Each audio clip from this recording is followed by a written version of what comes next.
Good evening, everyone. I'm Jillian Gray with your JCN News for this Thursday, January 18th. Great having you with us. What started out as a search and rescue effort has now shifted into a search and recovery following yesterday's crash of a dark blue twin-engine Aztec that left San Andres after 8 a.m. en route to New Providence when it reportedly began experiencing problems and went missing off the radar. The next report was that it had crashed in waters off Mastic Point. On board were 6 people, including the pilot believed to be Darren Clark. At last report, 2 bodies had been located. Bahamas Air, Sea and Rescue Association's Chris Lloyd telling our news team that at this point, it's pretty much been determined that there are no survivors. The Royal Bahamas Police Force North Andros would assist with smaller vessels, local knowledge, fishermen, commandeer them. Of course, the community's coming together to assist, but also the Royal Bahamas Defense Force flew out a support team that included divers first thing this morning, and they are all working together with the local community and the North Andros Police.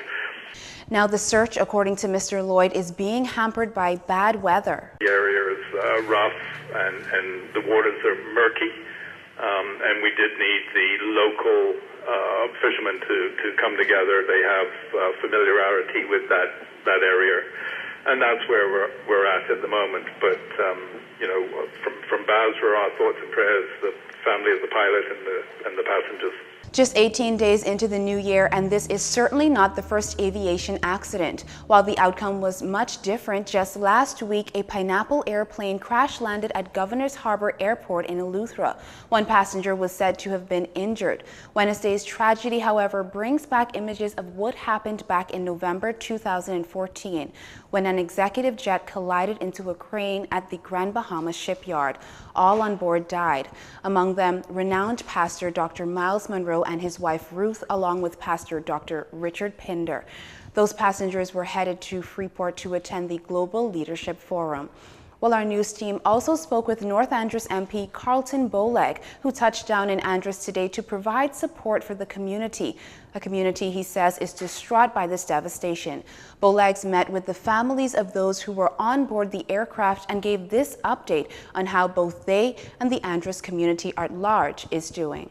Well, everyone is distraught. You know, this is a very sad occasion. It's a tragedy, and you know, people are not holding back their emotions. The island right now is very sad and they're grieving.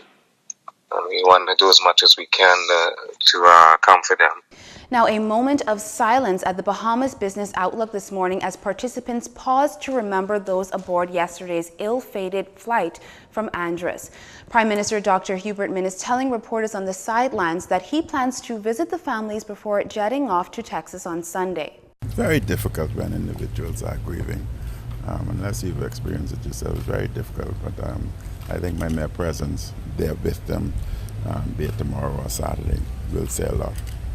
Expressing deepest condolences, best wishes, prayers, and support was Education Minister Jeffrey Lloyd, who calls the misfortune both heartbreaking and devastating. We continue to hold you in the light of God. We want you to know that this country mourns with you. We grieve deeply with this loss and this tragedy, and know that God is in charge, and God continues to hold you in the bosom of his being, and he will see you through this. Also expressing condolences is Deputy Leader of the Democratic National Alliance, Arinthia Komalafe, who said she is deeply saddened by the fatal crash and expressed condolences to the families and loved ones of each victim on behalf of the DNA, adding that they are looking forward to a swift and thorough investigation of the crash and that their thoughts and prayers are with the entire community in Andros. Condolences also coming in from the official opposition. For his party's part, Progressive Liberal Party Chairman Fred Mitchell last night expressed sadness, assuring that the PLP's thoughts and prayers go out to North Androsians, particularly the families that feel the pain and loss. And the Defense Force quite busy. In addition to assisting with search and recovery operations, officers are also searching for Nasuvian Samuel Moss. Moss reportedly left the capital for Bimini on Monday in a 21 21-foot single-engine angular small craft and hasn't been seen since.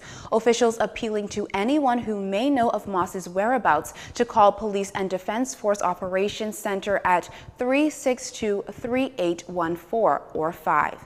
When we return, a man's found dead, 5 government workers land in jail, and 4 arrested on gun charges. You're watching JCN News. Stay with us. This segment of the news was brought to you by Alive.